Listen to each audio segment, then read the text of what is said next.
در یکی از روزهای روشن فلات ایران در سالهای گذشته کودکی متولد شد که قرار بود جهان را تغییر دهد. او کوروش نام داشت، فرزندی از خاندان پارسی که سرنوشتش با ستاره‌های پادشاهی گره خورده بود. میگویند قبل از تولد کوروش جادوگران و ستاره شناسان به دیدن پادشاه ماد آستیاگ آمدند.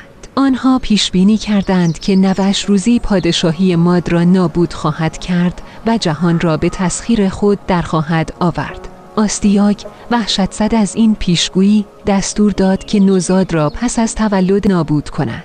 اما سرنوشت چیزی دیگری برای کوروش در نظر داشت. هنگامی که کوروش به دنیا آمد، سربازان آستیاگ نتوانستند دستور او را اجرا کنند.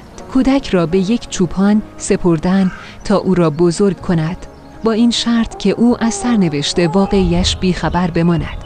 کوروش در کوهستان‌های سرزمین پارس بزرگ شد. او از طبیعت درس شجاعت و حکمت گرفت. در بازی‌های کودکیش همیشه نقش رهبر را بازی می‌کرد و دیگر کودکان از او فرمان می‌بردند. شاید این نشانه‌ای از آینده بزرگ او بود. وقتی به سن جوانی رسید، ماجرای زندگیش آشکار شد. آستیاگ فهمید که نوش زنده است، اما برخلاف انتظار به جای نابودی او تصمیم گرفت کوروش را به ماد دعوت کند و زیر نظر خود نگه دارد. کوروش که اکنون جوانی شجاع و باهوش بود، تصمیم گرفت به سرنوشتش وفادار بماند. او علیه پادشاهی ماد قیام کرد و در نبردی بزرگ ارتش آستیاگ را شکست داد. این پیروزی آغازی بود برای تشکیل امپراتوری هخامنشی. پس از شکست مادها، کوروش شروع به گسترش قلمرو خود کرد. او به سرزمین بابل لشکر کشید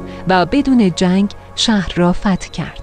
مردم بابل که از ظلم پادشاهان خود خسته بودند، کوروش را به عنوان یک نجات دهنده پذیرفتند. او دستور داد همه اسیران از جمله یهودیانی که در بابل اسیر بودند آزاد شوند. منشور حقوق بشر کوروش که بر لوح گلی نوشته شد، نشان دهنده دیدگاه انسانی او به حکومت بود.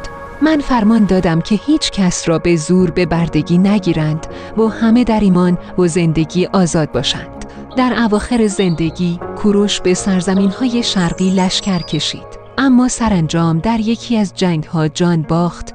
پیکر او را به پاسارگاد، شهری که خود ساخته بود، بردند و در مقبره‌ای ساده دفن کردند. هرچند کوروش از دنیا رفت، اما میراث او برای همیشه زنده ماند. او نه تنها به عنوان یک پادشاه، بلکه به عنوان کسی که عدالت، آزادی و همزیستی را گسترش داد، در تاریخ جاودان شد.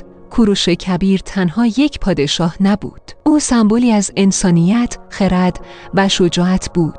داستان زندگی او به ما یادآوری می‌کند که رهبری واقعی با قدرت نیست، بلکه با احترام به انسان‌ها و ارزش‌هایشان شکل می‌گیرد.